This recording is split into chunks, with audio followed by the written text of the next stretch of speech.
Sebab itu kita nak belajar sirah, dia bukan sekadar sirah saja. Sirah Nabi SAW yang sebenarnya ialah hadis itu keseluruhannya. Bukan berkait dengan perang Nabi SAW, isteri dia itu saja, bukan. Tetapi setiap gerak-gerinya itu perlu ditinjau dari sudut hadis dan mengikut neraca hadis. Kalau kita lihat riwayat tadi, nyata tidak sesuai dengan Nabi SAW. Ini kalau kita tengok dari segi logik pun tidak sesuai. Sekarang ini nampak kedudukan Nabi SAW sebagai bapa, sebagai datuk, tercemar. Kedudukan Nabi SAW sebagai ayah, sebagai datuk, sebagai mertua, tercemar apabila kita menerima hadis kisah itu. Sebabnya pada ketika itu anak Nabi SAW bukan Fatimah seorang saja, masih ramai lagi anaknya yang lain, masih ramai lagi. Ummu Kulsum ada lagi, Zainab ada lagi. Kenapa Nabi SAW meminggirkan mereka? Kenapa tak dimasukkan dalam kain selimut? Apa perasaannya kalau dia tahu? Apa kesalahannya? Cucu Nabi SAW bukan Hasan dan Husain seperti mana yang sering disebarkan. Yang kita tahu, ramai di kalangan kita ni hanya tahu cucu Nabi SAW hanya 2 orang saja. Padahal cucu Nabi SAW bukan 2 orang, ramai. Tetapi kenapa nama mereka pun kepada setengah-setengah kalangan kita ni tidak mengetahuinya? Kenapa? Kerana hadis kisah tadi salah satunya. Seseolahnya yang lain semua tenggelam, semua tidak layak disebut lagi. Tidak ada kelebihan apa-apa pun. Padahal anak kepada Abul As bin Ar-Rabi', Ali, yang telah besar pada ketika itu, lebih besar lagi daripada Hasan dan Husain. Sebab itu Abul As adalah menantu pertama Nabi SAW, suami kepada Zainab. Zainab anak Nabi SAW yang sulung, dan dia telah mendapat anak terlebih dahulu. Anaknya lebih besar. Kenapa dipinggirkan Ali bin Abul As, sedangkan Ali itu duduk bersama Rasulullah SAW di Madinah? Nabi SAW lah yang menjaganya. Sebab ayahnya Abul As ketika Zainab berhijrah ke Madinah, ayahnya belum Islam lagi pada ketika itu. Tetapi Zainab telah membawa anaknya yang bernama Ali, dan Nabi SAW menjaganya. Nabi SAW menjadi datuk dan ayahnya. Adapun Hasan dan Husain, dia ada ayahnya. Kenapa dipinggirkan Ali tadi? Sedangkan dia tidak ada ayah. Ayah dia tidak ada di Madinah pada ketika itu, dan dia sudah besar. Kenapa dipinggirkan? Tidakkah dia akan terasa hati? Ini persoalan. Kemudian kita tengok pula cucu Nabi SAW yang lain, Umamah juga anak kepada Zainab, yang kemudiannya menjadi isteri kepada Sayyidina Ali. Selepas Fatimah wafat, Fatimah pesan supaya kalau nak kahwin dengan Umamah. Artinya Umamah sudah besar, anak saudara Fatimah yang sudah besar. Kenapa Nabi SAW tidak panggil Umamah masuk ke dalam selimut tersebut? Sedangkan Umamah juga seperti Ali tadi telah pergi ke Madinah dalam keadaan tidak ada ayahnya. Kenapa? Di mana keadilan Nabi SAW, kasih sayang Nabi SAW sebagai datuk? Apakah yang dapat kita pelajari daripada peristiwa ini?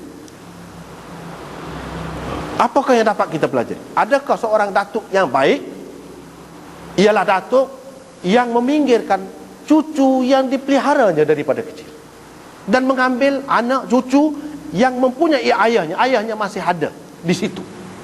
Adakah patut beginikah cara Nabi SAW? Nabi SAW menjadi contoh kepada kita. Bukan sekadar anak cucunya, anak orang lain, isterinya yang sudah janda, Saudah ada anak, Ummu Salamah ada anak, semuanya Nabi SAW pelihara. Nabi SAW menjadi contoh kepada kita sebagai bapa tiri. Dalam semuanya menjadi contoh. Tetapi di sini dengan cucu dia sendiri pun dia melakukan diskriminasi, melakukan pilih kasih. Di mana keadilan Nabi SAW? Anak kepada Sayyidina Uthman, Abdullah, pada ketika itu ada lagi. Dan Abdullah ini salah seorang yang matinya kemudian lewat sampai umur tua, menjangkau umur tua. Kenapa Abdullah tidak dimasukkan dalam selimut tu? Itu persoalannya. Padahal cucunya juga.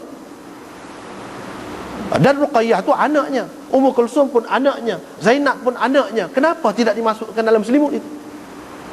Ini semua menunjukkan bahawa cerita itu adalah karut, semua palsu belaka.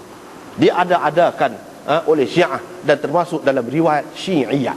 Ini termasuk dalam riwayat Syi'iyah. Tujuannya ialah untuk melebih-lebihkan Ali, Fatimah dan anak cucunya daripada yang lain. Tidak lebih daripada itu. Tidak lebih daripada itu. Sedangkan jasa Abdullah berapa banyak? Jasa Abdullah bin Uthman, jasa Ali bin Abul As berapa banyak? Bahkan Ali telah mati dalam perang dengan orang kafir, mati syahid. Abdullah telah menjadi guru yang sangat alim di zamannya, tetapi tidak disebut. Kita semua tak tahu ini cucu Nabi SAW.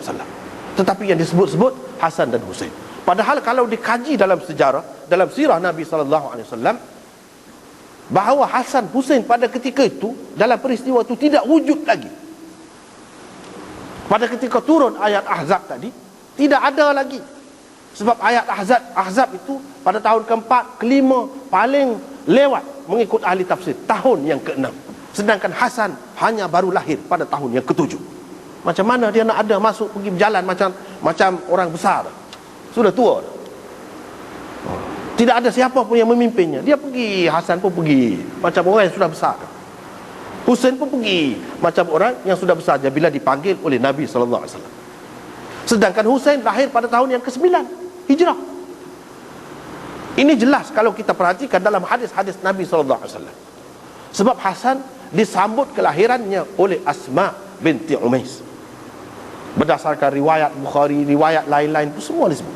Asma binti Umais pada ketika itu adalah isteri kepada Ja'far bin Abi Talib, iaitu abang kepada Sayyidina Ali. Dan pada tahun yang keempat kenabian, sampailah pada tahun yang ke-7 Asma tak pulang, tak balik ke Mekah, tak balik ke Madinah. Baru dia pulang ke Madinah setelah perang Khaybar, tahun yang ke-7.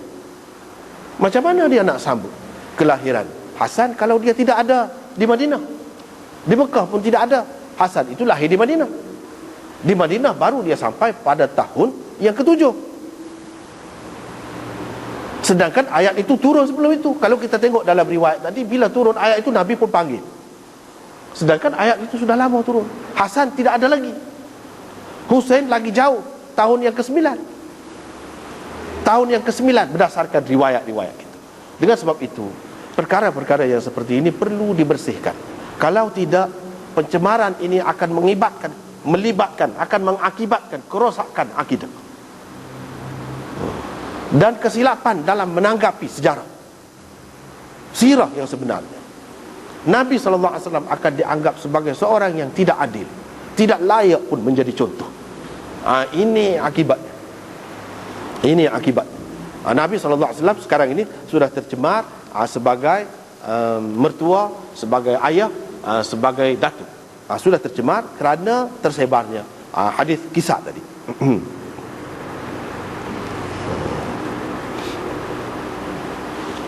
Lagi yang selalu disebutkan, ini contoh seterusnya, yang selalu disebutkan dalam sirah, dalam riwayat-riwayat terutamanya pada ketika musim maulud ataupun maulid ini, selalu disebutkan Nabi SAW bila nak berhijrah, dia berhijrah pada waktu malam.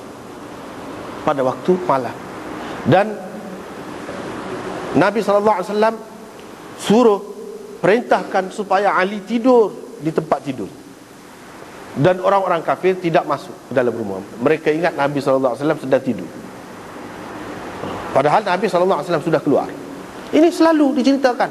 Bahkan dalam setengah-setengah kitab tu ada tambahan pula. Nabi SAW keluar pada ketika malam tu, dia ambil pasir, dia pun baca waja'alna min baini aydihim saddan. Lalu tak nampaklah orang kafir itu bila lemparkan pasir itu ke atas kepala mereka. Itu cerita yang selalu disebarkan, padahalnya cerita ini tidak benar. Dalam Bukhari disebutkan Nabi SAW berhijrah pada waktu siang, bukan pada waktu malam. Dan dalam peristiwa hijrah yang tersebut dalam Bukhari, bagi kita kitab yang paling tinggi, tidak ada sebut pun peranan Ali tidur apa semua, tak ada. Tetapi riwayat itu apabila masuk dalam masyarakat kita,